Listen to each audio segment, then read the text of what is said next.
What's up, guys? So today's story is still fresh in my heart and fresh in my mind. This is in no means, I'm not trying to destroy anyone or badmouth anyone, but I am very upset over what has taken place over the past week, only because I'm emotionally attached to a car that is no longer our car. But let me get started and tell you guys what has happened in the past few weeks in collaboration with our good friend Ed Bullion and myself. So if you don't know, we recently have been chasing Murcielago SVs, and really, I mean, collectors from around the world, primarily North America, have been chasing Murcielago SVs for quite some time. There's a few surprises, some new collectors, famous collectors that have bought Murcielago SVs. We actually bought 2 cars, so we'll own 3 cars. One's gonna sell soon. You guys will see we have a very, very sort of special Murcielago SV that will be joining us very soon.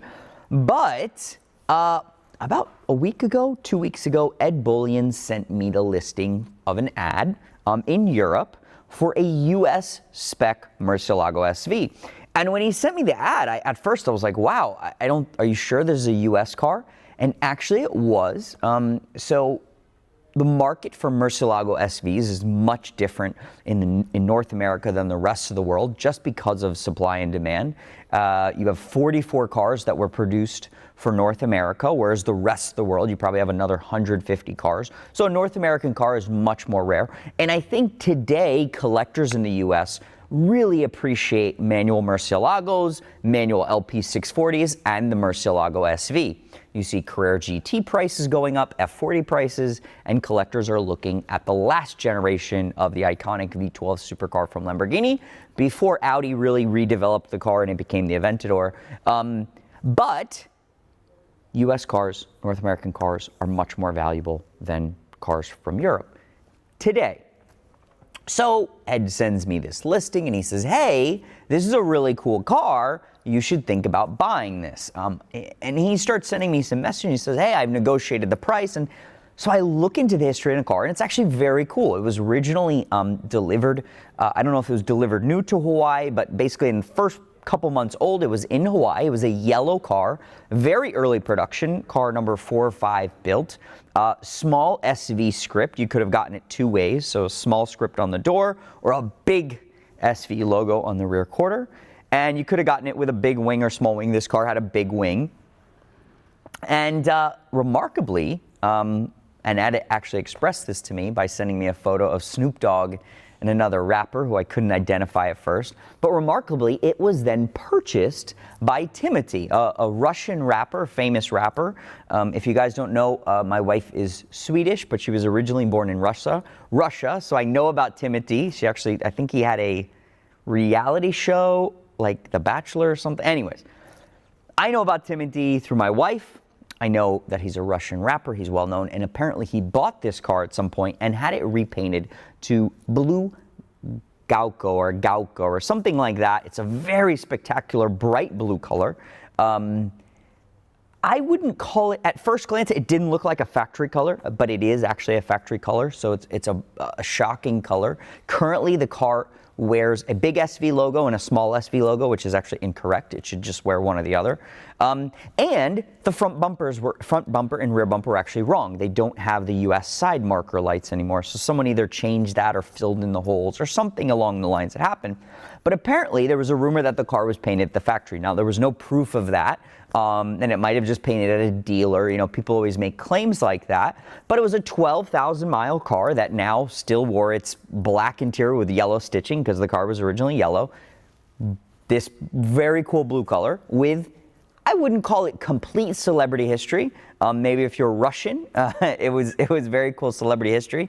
He actually did that song, Welcome to Saint-Tropez, for anyone that cares. But I was actually pretty excited because I thought it'd be a cool car to maybe take back, send it back to Italy, repaint the entire car, restore it, and then bring it back into the US. And actually, the more I thought about it, we started looking at more photos of the car and we realized, okay, someone had changed the wheels. There's some other things that were changed on the car. And I said, man, that would just be a cool driver or promo car for the company or something like that.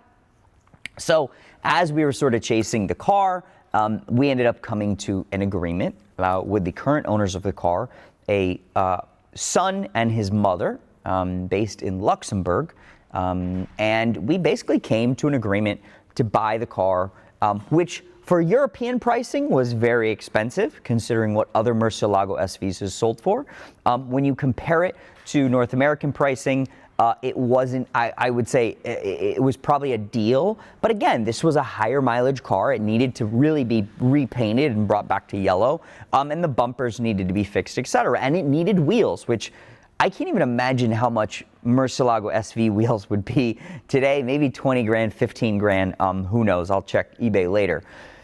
Anyways, in that process, I got so excited about the car because the Timothy connection with my wife and blah, blah, blah, blah, blah, that I actually convinced my partners to give me a loan to buy the car. And I had planned with Ed to drive the car around, do some cool rallies, do some cool videos, and this was going to be like a fun personal project over the next year. So I was super excited. I had already told a few people. I told my dad, I told my wife. I was like, oh my God, I'm going to take a loan. I'm going to buy this car. And it's going to be so cool because I'm not going to be worried about it to drive it, maybe take it on a rally. If it gets stone chips, who cares? It might be going back to yellow anyways. So I was really excited. I didn't want to jinx it, so I didn't even really tell anyone at Curated yet. But we had now at this point, an agreement in place. We were setting up an inspection and we were ready to close last Thursday or Friday. So very, very exciting. But unfortunately, things started to hit a roadblock when the sellers asked us to they wanted to recreate the contract. So we had sent them a contract. They didn't agree to it. They sent us another contract back. Now, our contract is a very standard, very basic contract. We were buying the car as is. We're big boys. We know what we're getting into with old cars. We just wanted someone to inspect the car. So the car was currently sitting at Lamborghini Luxembourg, and I was actually trying to reach someone at Lamborghini Luxembourg, and no one was taking my calls, which now I think I know why, but regardless.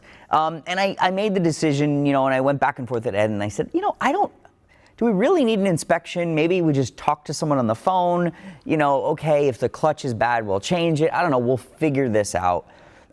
But we were rushing to buy the car, and they were basically giving us a hard time, the sellers. So they ended up sending us a contract back, and I believe they own a tractor company. I'm not going to mention their names. I don't like to do that. I don't think it's appropriate to do that. But they own some sort of tractor company, and they basically sent a contract, and it said that we basically had to close by the 29th.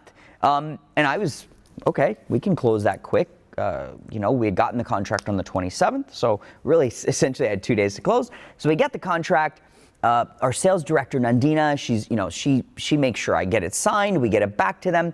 And then they said, hey, by the way, we need your company's stamp or certificate. And I said, well, no, in the US, we have a tax certificate and our dealer's license. So I ended up sending them that. And then during that back and forth process, we were also asking for a clear copy of the title, which is very important. Whenever you're buying any car, you have to, verify that. In the meantime, I was verifying the VIN with our shipping company, making sure the car wasn't stolen, no major accidents or anything like that. And while all this process is going on, I'm trying to reach someone at Lamborghini Luxembourg to confirm that the car is it's there, it's in decent condition, and I couldn't reach anyone in service. So ends up, I left numerous messages and back and forth, and we're doing everything through WhatsApp, and ends up, we're running out of time, so we just decided to basically move forward and buy this car. Now, we finally get the signed, executed contract back Thursday evening at 4:35. We've been asking for wire instructions. We get the seller's wire instructions. We verify the wire instructions, and we're basically ready to send a wire. So Friday comes, and essentially, if you've ever done business overseas, you know that you're not just sending a wire, and it appears there's a currency exchange that has to happen. Sending a wire from the U.S. to Europe can take a few days. We actually use a clearing house to do a currency exchange. So essentially, we knew, at that point, it was going to take probably 1 or 2 days till they got their money. But Friday came, and basically, our floor plan, we were funded and we were sending the wire out. It was approved through our accounting, and I even sent them a nice little sort of screenshot that, yes, we were approved. You can see the money's here. We're sending it out. Here's your confirmation. So oddly enough, I get a phone call on Saturday afternoon, and Ed's like, calling me, and he says, hey, did you check the WhatsApp group we made? And I said, no. So I realize that the owner is now basically, the son is telling me that we no longer have a deal and that the contract has expired. And I was pretty confused about that because, we've bought and sold almost 400 cars. We're buying cars all over the world. And sort of, I believe that car collectors, we have sort of a same, most of us, I would say 99% have the same heart. You want to see great cars go to the right people, and you're excited when a nice person's buying your car. And when someone makes the process easy, you sort of work with them. And, the son was saying, hey, we have to cancel our contract because the wire didn't hit our account. I was like, that's sort of weird. Okay, but, I sent you the confirm and everything. I showed you, sometimes it takes a few days. What's wrong? Something happened. So now I feel like, this might be a scam. Did we just wire money to the middle of nowhere? What really happened? And the seller was pushing, and we were all pushing to get this done. So I started to panic. It's probably Saturday night at 6:30, 7 p.m. and I'm about to throw up. I'm like, wait a minute, where did the wire go? What happened? And the seller starts messaging us saying that, oh no, don't worry, we'll send you your money back, but we have to cancel the contract. And now I see a message from Ed, and he's like, is the car okay? Is this a joke? So the son then sends me a phone number to call, and so I go try to call the phone number, and he sent the phone number wrong. I figured it out. I ended up having to put the country code, whatever, blah, blah, blah, and I call this number. And at this point, it's 1:30 in the a.m. in Luxembourg, and you can tell a little bit of an older woman picks up the phone. She's very, very pleasant on the other end of the line, and basically tells me that they are canceling the agreement, and she wishes me the best, and they'll send us the money back. And I'm like, I said, I'm a little confused. We've done everything by our agreement. We've done everything by contract, and this is not even now completely a business deal. I'm emotionally invested. We want this car. We're excited about this car. We'd like to close. Can you just do me a favor and wait till Monday? The funds will show up in your account on Monday. So, I don't know the difference between Saturday and Monday, but what's the big deal? Oh, no, that's not how we do business.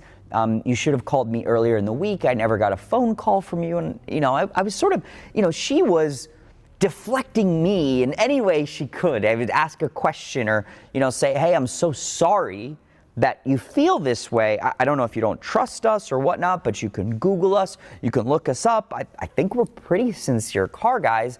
We really want the car. No. You should have called me before and told me you were going to be late. And I'm really now just shocked. I'm actually pretty confused. And I sort of was like, what are you talking about? We completed this transaction without performing an inspection that we wanted to do. We completed this transaction in days. Can you please help me with this? Can you please? No. You should have stuck to your word, and now I'm completely confused. So this conversation that probably had a few language barriers went on for 42 minutes. And I tried to express to this woman, this gentleman's mother, that again, what can I do? Is it about the money? Do you want more money? What can I do to keep this in play? Because I'm interested in this car. I want it. This is something that's going to be cool. This is going to be something that's fun. She was not hearing me. She didn't care. And she basically told me that somehow it was my fault that this deal was falling apart. So I kept trying to prod and say, just what's wrong? Just tell me. Are you going to sell me the car or not? Are you scolding me for any reason? No. So I quickly realized, and my gut was that she sold the car to someone else. She sold it for more money. I mean, what other reason would someone not wait a few days or wait till Monday for funds to post? So anyways, at the end of the phone call, I actually lost my temper. I actually made a legal threat. And I said, well, what is your attorney's name and number? Because you're going to hear from my attorney. And I don't know if you want to do this in Miami or if you want to do this in Luxembourg, but I have a contract. We made all good intentions, and I want my car. So that is not my nature. You know, I don't believe in lawsuits. I believe in settling things and managing things. But the reality is that, you know, I'm not a litigious guy, whatever. I'm not going to sue these people. We're not getting in a legal battle. And whatever's meant to be is meant to be. Shit happens. It happens every day. We were buying a Diablo SV out of Canada, a yellow car that a garage door fell on. I didn't buy the car because shit happens. So essentially, I woke up this morning and I really wanted to see what happened to this blue Murcielago SV. So we ended up sending a few other leads, or I should say a few other resources that we had in Europe to go to the dealer to check out what was really going on. And we had found out that the reason that the owner sold us out and backed out was someone from Canada ended up paying, I think it was $30,000 or $40,000 more than us, which is sort of sad because I probably would have paid the difference if they had just asked us. We didn't really even try to negotiate that hard. And I even said, we would have paid more for your car. And c'est la vie. So gentleman from Canada flies in, offers more money, he buys the car, our contract is no longer void. Luckily, the one thing I was worried about is I did not want these untrustworthy people to have our money sitting in their accounts. So we were able to cancel our wire, we were able to cancel everything and make sure, basically return the wire to us. So we didn't have to wait for them to send us the money back.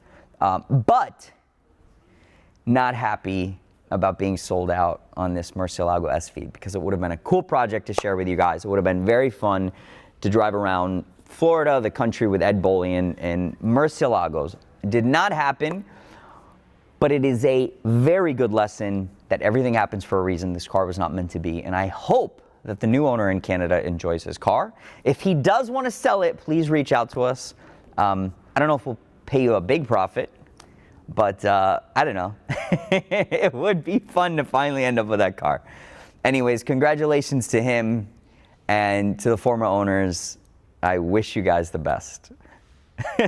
Don't forget to like, don't forget to subscribe. We have a ton more great content coming. And hope you enjoyed our disaster Murcielago SV video.